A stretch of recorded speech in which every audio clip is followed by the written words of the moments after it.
Goliath.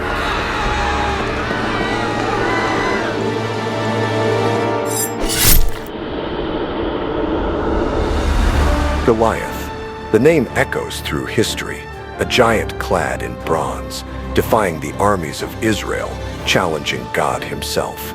Over 9 feet tall, an armored behemoth whose very presence sent seasoned warriors scattering in fear. We know the story of his fall, but do we know his origin?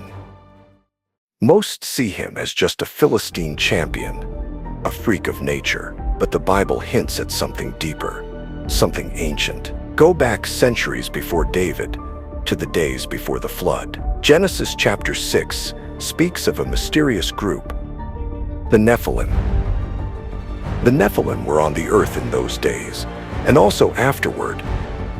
That tiny phrase is an earthquake beneath our understanding. Giants, born of a forbidden union between the sons of God and human women, surviving the flood. It seems impossible. Yet centuries later, Goliath of Gath emerges. Gath, a city with a hidden history linked directly back to these ancient giants. Was Goliath merely a tall Philistine? Or was he something more? A living remnant of the Nephilim bloodline, the final echo of a pre-flood terror. Today, we unravel this biblical mystery. We'll follow the clues the scripture itself provides, connecting Genesis to Samuel, uncovering Goliath's true lineage, and revealing why this connection changes everything about faith, fear, and the giants we face. Stay with me. Before we trace his roots, let's fully grasp the sheer presence of Goliath, as described in 1 Samuel 17. The text isn't vague. It gives us staggering details. A champion named Goliath of Gath, standing over 9 feet 9 inches tall, a bronze helmet, a coat of scale armor weighing over 125 pounds, bronze greaves, a bronze javelin, his spear shaft like a weaver's beam, its head weighing 15 pounds, and a shield bearer went before him. Let's break that down. 6 cubits and a span, that's nearly 10 feet tall. Think about the ceiling in your room. His armor alone weighed more than many grown men. The spearhead itself was 15 pounds, just the tip, and he had a dedicated soldier just to carry his massive shield. This wasn't just a tall warrior. This was a walking tank, a symbol of Philistine military might designed to inspire absolute terror. And his challenge wasn't subtle.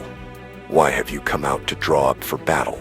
Am I not a Philistine, and are you not servants of Saul? Choose a man for yourselves, and let him come down to me. If I prevail against him, you shall be our servants. This was representative combat, winner takes all. His victory meant Israel's enslavement, and he didn't just shout this once.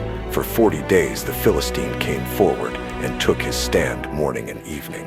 Twice a day, for over a month, this monstrous figure paraded himself, mocking Israel, mocking their God. This was the situation, the terrifying status quo.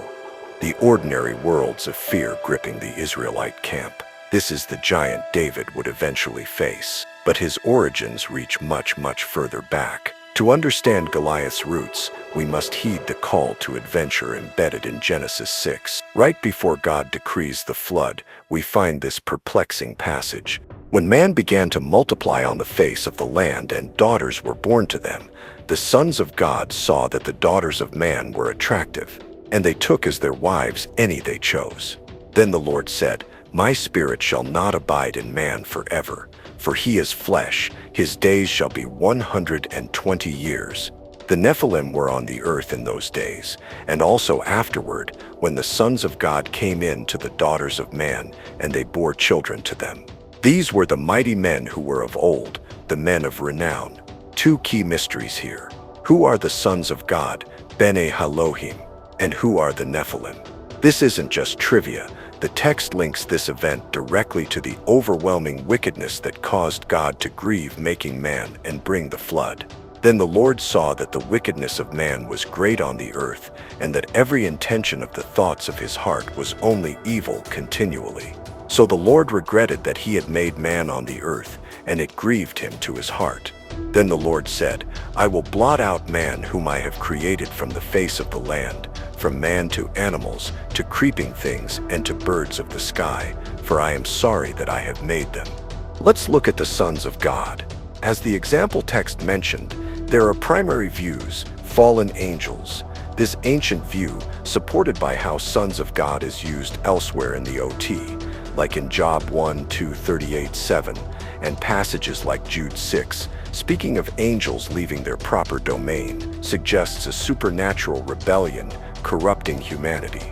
Line of Seth interprets sons of God as the godly descendants of Seth intermarrying with the ungodly daughters of men, Cain's line, leading to spiritual compromise. Human rulers sees them as powerful, perhaps tyrannical kings abusing their power. Now, Nephilim. The name likely derives from Nephil, to fall, hence the fallen ones. But crucially, the ancient Greek translation, the Septuagint, rendered it gigantes, giants. Genesis 6:4 connects their existence to the union of the sons of God and daughters of men. They were the mighty men who were of old, the men of renown, heroes or terrors. This passage provides our assistance the crucial clues needed to trace this lineage forward. The key phrase, and also afterward. Here's where we depart from the pre-flood world and hit our first major trial. Genesis 6:4 says, the Nephilim existed before the flood and also afterward. But the flood supposedly wiped everyone out except Noah's family, 8 people, as 1 Peter 3:20 confirms. So how could Nephilim, especially if linked to that specific pre-flood union, reappear? Centuries later, the Israelites sent spies into Canaan. Their report is chilling, and there we saw the Nephilim, the sons of Anak, who come from the Nephilim. And we seemed to ourselves like grasshoppers, and so we seemed to them. They explicitly use the term Nephilim and link it to the sons of Anak, the Anakim. Were they exaggerating out of fear? Possibly. Or had the name Nephilim become associated with any imposing giant clan? Or did something similar happen after the flood? The text allows for the possibility, the end, also afterward, though it doesn't detail a second event like Genesis 6. But the spies give us a concrete link, the Anakim, and the Bible confirms their existence along with other giant clans after the flood. Deuteronomy tells us, the Iman and Zamzummim, peoples great and many and tall as the Anakim. The Rephaim, a remnant, including King Og of Bashan, famous for his enormous bed. As the example text noted, some scholars link Goliath more broadly to the Rephaim, the Anakim descendants of Anak, dwelling primarily in the hill country, especially around Hebron. They were the benchmark for giant stature. These aren't vague myths. The Bible presents them as real peoples inhabiting Canaan. God commanded Israel to drive them out. This conquest was a direct confrontation with these formidable clans. This is a crucial part of the journey, facing the trials presented by these post-flood giants. The Israelite conquest under Joshua was brutal but necessary according to God's command. They faced down these giant clans. Deuteronomy 9 reminds Israel not to fear them. Because God goes before them, they did conquer. But did they wipe them all out? This is the approach to the core mystery, leading to the climax. The ordeals of connecting the dots. Joshua chapter 11 gives us the critical piece of information. And Joshua came at that time and cut off the Anakim from the hill country. Joshua devoted them to destruction with their cities. There were none of the Anakim left in the land of the people of Israel. Only in Gaza, in Gath, and in Ashdod did some remain. Did you catch that? After the main conquest, Anakim survivors remained in only 3 Philistine coastal cities, Gaza, Ashdod, and Gath. And where does 1 Samuel 17 tell us Goliath came from? God. This isn't a coincidence. The Bible is deliberately drawing a line. Goliath wasn't just any Philistine champion. He hailed from one of the last known strongholds of the Anakim, the very people the spies centuries earlier explicitly compared to the pre-flood Nephilim. Whether the Anakim were direct biological descendants carrying a diluted Nephilim gene, perhaps through Ham's wife as some speculate, though the Bible doesn't state this, or whether the Genesis 6 event repeated on a smaller scale, or even if Nephilim became a descriptor for these giant lines, the biblical connection is clear. Goliath represents the lineage and legacy of the Anakim giants, who trace their terrifying reputation back to the Nephilim of Genesis. This understanding is the reward. It recontextualizes the entire David and Goliath encounter. Now we take the road back to that famous story, seeing it with new eyes. Look at David's perspective. He arrives on day 41. He sees not just a giant, but the embodiment of the fear that paralyzed his brothers and the entire nation. The same kind of fear that gripped the spies generations before.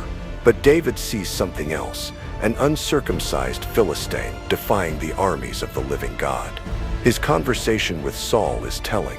He doesn't rely on military experience, but on God's past deliverance from the lion and the bear.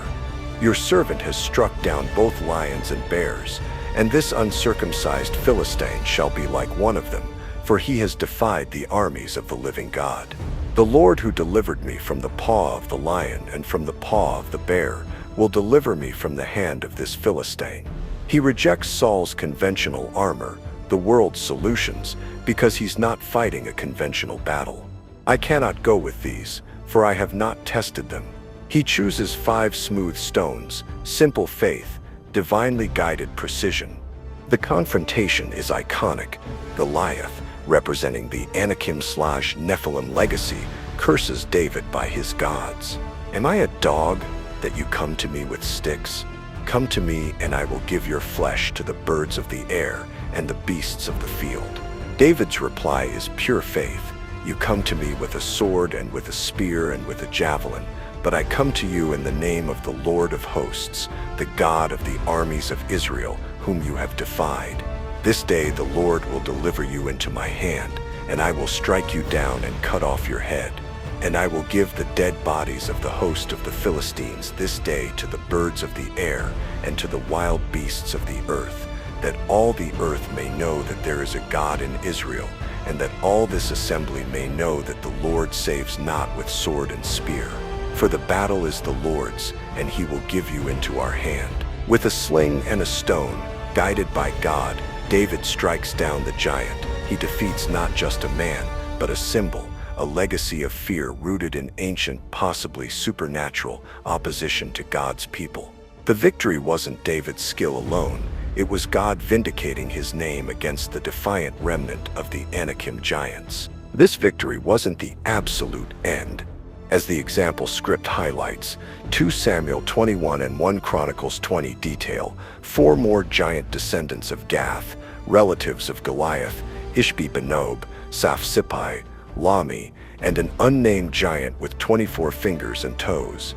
David himself grew weary, fighting Ishbi-Benob, and was saved by Abishai. David's mighty men had to step up and defeat the others. This brings us to the resurrections of the theme and the return, with the elixirs, the enduring lesson. Confronting legacies, Goliath represented a deep-seated historical fear. David showed that legacies of intimidation can be broken through faith in God.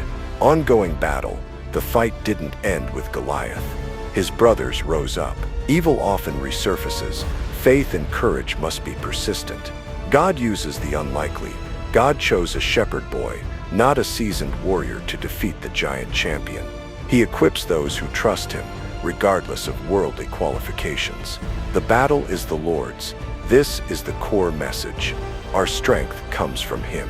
Facing our own giants, overwhelming problems, systemic injustice, deep-seated fears, spiritual opposition requires acknowledging our inadequacy and relying completely on God's power.